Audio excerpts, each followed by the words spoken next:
Hi friends, welcome to Ammayi's corner. ഇന്ന് നമ്മൾ വന്നിട്ടുള്ളത് റാഗി വെച്ചിട്ടുള്ള വളരെ ഹെൽത്തി ആയിട്ടുള്ള ഒരു സൂപ്പിൻ്റെ റെസിപ്പി ആയിട്ടാണ്. അപ്പോൾ നമുക്കറിയാം, പിന്നെ ഷുഗർ കൊളസ്ട്രോൾ ഒക്കെ ഉള്ളവർക്ക് ഏറ്റവും നല്ലതാണിത്. പിന്നെ അരിയിലും ഗോതമ്പിലൊക്കെ ഉള്ള പോലെ കാർബോഹൈഡ്രേറ്റ് ഒട്ടും ഇല്ലാത്ത ഒന്നാണ് കേട്ടോ റാഗി എന്ന് പറയുന്നത്.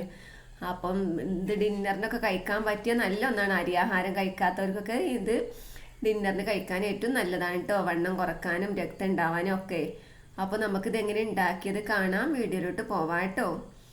അപ്പോൾ ഇതിന് വേണ്ടി ഞാനിതേ ഇവിടെ കുറച്ച് പിന്നെ ഗ്രീൻ പീസ്, അതുപോലെ തന്നെ ബീൻസ്, ഒരു ക്യാരറ്റും ഒക്കെ അരിഞ്ഞ് വെച്ചിട്ടുണ്ട് കുറച്ച്. അപ്പോൾ ഗ്രീൻ പീസ് ഞാൻ രാവിലെ കറി വെക്കാൻ ഓവർനൈറ്റ് കുതിർത്തതായിരുന്നു, അപ്പോൾ അതിൽ നിന്ന് കുറച്ച് എടുത്ത് വെച്ചതാണ്. പിന്നെ ginger garlic green chilli paste ഇതൊന്ന് ചതച്ചെടുത്തതാണ് കേട്ടോ. ഇത് ഞാൻ ഇവിടെ ഫ്രിഡ്ജിൽ വെച്ചതായിരുന്നു, അപ്പോൾ അത് ഒരു ടേബിൾ സ്പൂണോളം നമ്മൾ എടുത്ത് വെച്ചിട്ടുണ്ട്. ഇനി നമുക്കിത് ഉണ്ടാക്കിയെടുക്കാം. അപ്പോൾ ഞാനിതേ ചട്ടി അടുപ്പത്ത് ചൂടായിട്ടുണ്ട്. ഇതിലേക്ക് നമുക്ക് വെളിച്ചെണ്ണ ഒഴിച്ചു കൊടുക്കാം. വെളിച്ചെണ്ണ ഓയിലോ അല്ലെങ്കിൽ നമുക്ക് ഇത്തിരി ബട്ടർ ഇട്ട് കൊടുത്താലും മതി കേട്ടോ. ഇതിലേക്ക് നമുക്ക് ഇഞ്ചി, വെളുത്തുള്ളി, പച്ചമുളക്, അതായത് ജിഞ്ചർ ഗാർലിക്, പിന്നെ ഗ്രീൻ ചില്ലി ഇത് ചതച്ചത് നമുക്കൊന്ന് വഴറ്റി കൊടുക്കാം കേട്ടോ. ഒന്ന് വഴറ്റി കൊടുത്തതിന് ശേഷം നമുക്ക് പിന്നെ ബീൻസും അതുപോലെ തന്നെ ക്യാരറ്റും പിന്നെ ഗ്രീൻ പീസും നമുക്ക് ഇതിലേക്ക് ഇട്ട് കൊടുക്കാം കേട്ടോ. പിന്നെ ഇതിലേക്ക് എക്സ്ട്രാ നിങ്ങൾക്ക് വേറെ എന്ത് വേണമെങ്കിലൊക്കെ ഇട്ട് കൊടുക്കാം കേട്ടോ.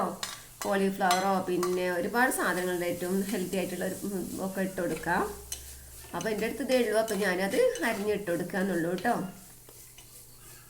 അപ്പോൾ ഇത് ശരിക്കും ഒന്ന് വഴറ്റിയെടുക്കാം കേട്ടോ. ഒന്ന് വഴറ്റിയെടുത്തതിന് ശേഷം നമുക്ക് ഇതിലേക്ക് ഒന്ന് വേവിച്ചെടുക്കണം കേട്ടോ ശരിക്കും. ഇനി ഇതിലേക്ക് നമുക്ക് ഇത്തിരി ഒരു 1/4 ടീസ്പൂൺ മഞ്ഞൾപ്പൊടി ചേർത്ത് കൊടുക്കാം. പിന്നെ അതുപോലെ തന്നെ കുറച്ച് വെള്ളം നമുക്ക് ഒഴിച്ചു കൊടുക്കാം കേട്ടോ. വെള്ളം ഒഴിച്ചിട്ട് നമുക്കൊന്ന് വേവിച്ചെടുക്കണം. ഇനി നിങ്ങൾക്ക് കുക്കറിൽ ഇങ്ങനെ വേവിക്കുകയാണെങ്കിൽ അങ്ങനെ വേവിച്ചെടുത്താലും മതി കേട്ടോ.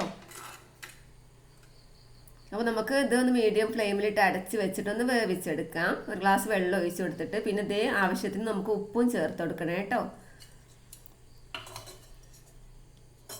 നമുക്കിത് അടച്ച് വെച്ച് വേവിച്ചെടുക്കണേ.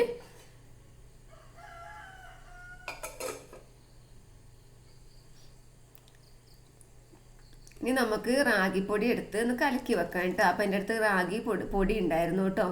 അപ്പോൾ ഇതൊരു 3 ടേബിൾ സ്പൂൺ ഞാൻ എടുക്കുന്നുണ്ട്. അപ്പോൾ അത്ര മതി കേട്ടോ. അത്യാവശ്യം നമുക്ക് സൂപ്പ് ഉണ്ടാക്കിയെടുക്കാൻ പറ്റും. അപ്പോൾ ഇത് നമുക്ക് വെള്ളം ഒഴിച്ചു കൊടുത്തിട്ട് 1-2 ഗ്ലാസ് വെള്ളം ഒഴിച്ചു കൊടുക്കാം കേട്ടോ. നല്ലോണം കുറുകി വരും കേട്ടോ. അപ്പോൾ നല്ലോണം കട്ടല്ലാതെ നമുക്ക് നന്നായി ഇളക്കിയെടുക്കാം.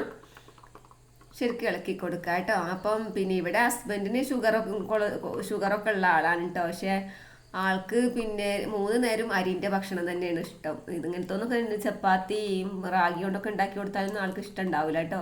പക്ഷെ വളരെ കുറച്ച് കഴിക്കുള്ളൂ, അത് അരിൻ്റെ ഭക്ഷണം തന്നെ വേണം. അപ്പം ഇങ്ങനെ റാഗിയൊക്കെ കഴിക്കുന്നവർക്ക് ഉണ്ടാക്കാൻ പറ്റിയൊരു ഇതാണിത് കേട്ടോ. വളരെ ഹെൽത്തിയാണ്. അപ്പം ഞാനിത് പിന്നെ അരിച്ചെടുക്കുന്നുണ്ട് കേട്ടോ. സാധാരണ എല്ലാവരും അരിക്കൊന്നുമില്ല, എന്താ വെച്ചാൽ അരിച്ചിട്ടില്ലെങ്കിൽ ടേസ്റ്റ് കിട്ടില്ല. ഉമ്മിയൊക്കെ പോയി നല്ലൊരു പേസ്റ്റ് ഇതുപോലെ അതിൻ്റെ ഉള്ളിൽ ഇത് കിട്ടുന്നുണ്ട്. അപ്പോൾ ഞാൻ വളരെ ചെറിയ അരിപ്പ വെച്ചിട്ട് തന്നെ അരിച്ചെടുക്കുന്നുണ്ട്. അപ്പോൾ ഇതിൻ്റെ ഉമ്മിയോട് കൂടി അതാണ് ഏറ്റവും ഹെൽത്തി കേട്ടോ. പക്ഷേ ഉമ്മി ഇല്ലെങ്കിൽ അതൊക്കെ ഉമ്മിയോട് കൂടി നമ്മൾ എടുത്താലും ഇവിടെ ആരും കഴിക്കൂല കേട്ടോ. അപ്പോൾ അതുകൊണ്ട് ഞാൻ തന്നെ നല്ലോണം ചെറിയ അരിപ്പ വെച്ചിട്ട് തന്നെ ഉമ്മിയൊക്കെ അരച്ച് മാറ്റിയിട്ടുണ്ട്. അപ്പോൾ ഇതേ നമ്മൾ ഗ്രീൻ പീസും ഇതൊക്കെ വെന്ത് വന്നിട്ടുണ്ട് കേട്ടോ. ഇതിലേക്ക് നമുക്ക് കുറച്ച് പെപ്പർ പൗഡർ ഇട്ട് കൊടുക്കാം. അപ്പോൾ അത് വീട്ടിൽ പൊടിച്ചതാണ് കേട്ടോ. അതുകൊണ്ട് തന്നെ കുറച്ച് എരിവ് കുറവാവേണ്ടാണ്, വളരെ എരിവ് കുറഞ്ഞതാണ് കേട്ടോ. അപ്പോൾ അതുകൊണ്ട് ഞാൻ കുറച്ച് കൂടുതൽ ഇട്ട് കൊടുത്തത്. കുറച്ച് ഇട്ട് കൊടുത്താൽ മതി കേട്ടോ. നിങ്ങൾ പിന്നെ നല്ല കുരുമുളക് പൊടിയൊക്കെ ആണെങ്കിൽ. അപ്പോൾ നമ്മളിതേ കലക്കി വെച്ച റാഗിയും അതിലേക്ക് ഒഴിച്ചു കൊടുത്തിട്ടുണ്ട്. അപ്പോൾ കുറച്ചും കൂടി നമുക്ക് ശരിക്കും ഒന്ന് കുറുകി വരാനുണ്ടല്ലോ. അപ്പോൾ അതുകൊണ്ട് കുറച്ചും കൂടി വെള്ളമൊക്കെ ഒന്ന് ഒഴിച്ചു കൊടുക്കാം കേട്ടോ. അപ്പോൾ ശരിക്കും ഒന്ന് കുറുകി വരണം കേട്ടോ. നല്ലോണം കുറുകി അങ്ങനെ. അപ്പോൾ അത് വരെ നമ്മളിങ്ങനെ ഇളക്കിക്കൊണ്ടിരിക്കണേ. ഒരിക്കലും കട്ട കുത്തരുത് കേട്ടോ. നമ്മളിങ്ങനെ ഇളക്കിയിട്ടില്ലെങ്കിൽ ഇങ്ങനെ കട്ട പിടിച്ച് പോവേ. പിന്നെ നമുക്ക് ഇതിൽ അവസാനമായിട്ട് നമുക്ക് തേങ്ങാപ്പാലോ അല്ലെങ്കിൽ പശുമ്പാലോ ഒഴിച്ചു കൊടുക്കുന്ന ഏറ്റവും, അപ്പോൾ അത് ഒന്നും കൂടി ടേസ്റ്റ് കിട്ടും കേട്ടോ. അപ്പോൾ ഞാനത് ഒഴിച്ചു കൊടുത്തിട്ടൊന്നുമില്ല. അപ്പോൾ അതാണ് ഏറ്റവും നല്ലത്. അതാകുമ്പോൾ ഒന്നും കൂടി ടേസ്റ്റ് കിട്ടും. പിന്നെ ഉമ്മി ഞാനൊന്ന് ശരിക്കും അരിച്ചെടുത്ത്, എല്ലാവരും അങ്ങനെ അരിക്കൊന്നും ഇല്ല കേട്ടോ. ഉമ്മിയോട് കൂടിയാണ് ഏറ്റവും നല്ലതെന്നൊക്കെ പറയും. അതാണ് ഏറ്റവും നല്ലത് കേട്ടോ. പക്ഷേ എനിക്ക് ശരിക്കും അരിച്ചെടുത്തെങ്കിൽ ഇവിടെ എല്ലാവരും കഴിക്കുള്ളൂ കേട്ടോ. അപ്പോൾ അതേ നമ്മൾ റാഗി നല്ലോണം തിളച്ചൊക്കെ ശരിക്കും തയ്യാറായി വന്നിട്ടുണ്ട് കേട്ടോ. അപ്പോൾ ഇങ്ങനെ ഉണ്ടാക്കി നോക്കാത്തവരാണെങ്കിൽ ഇതുപോലെയൊക്കെ ഉണ്ടാക്കി നോക്കണം കേട്ടോ. അങ്ങനെ ഡിന്നറിനൊക്കെ ഷുഗർ കൊളസ്ട്രോൾ ഒക്കെ ഉള്ളവർക്ക് ഡിന്നറിനൊക്കെ കഴിക്കാൻ പറ്റിയ ഒന്നാണിത്. അപ്പോൾ ചപ്പാത്തി സ്ഥിരമായിട്ട് രാത്രി കഴിക്കുന്നവർക്ക് ഇടയ്ക്കൊക്കെ ഒന്ന് മാറ്റം നോക്കി ഇങ്ങനെയൊക്കെ ഉണ്ടാക്കി കഴിക്കാവുന്നതാണ് കേട്ടോ. റാഗി കൊണ്ടൊക്കെ വളരെ നല്ലതാണ്. രക്തം ഉണ്ടാവാനും ഒക്കെ ഹീമോഗ്ലോബിൻ്റെ അളവ് കൂട്ടാനൊക്കെ ഏറ്റവും നല്ലതാണ് കേട്ടോ ഇത്. അതുപോലെ തന്നെ അപ്പോൾ നിങ്ങളെല്ലാവരും ഇതുപോലെ ഉണ്ടാക്കി നോക്കണേ. അപ്പോൾ എൻ്റെ വീഡിയോ ഇഷ്ടപ്പെട്ടാൽ ലൈക്ക് ചെയ്യണം, ഷെയർ ചെയ്യണം കേട്ടോ. അപ്പോൾ ആദ്യമായിട്ട് കാണുന്നവരാണെങ്കിൽ സബ്സ്ക്രൈബ് ചെയ്യാൻ മറക്കരുതേ. അപ്പോൾ ലാസ്റ്റ് ഞാൻ ഇത്തിരി മല്ലിയിലയും തൂവിയിട്ടുണ്ട് കേട്ടോ. വേണ്ടവർക്ക് വിട്ടാൽ മതി. അപ്പോൾ നമുക്ക് മറ്റൊരു വീഡിയോയുമായി വീണ്ടും കാണാം.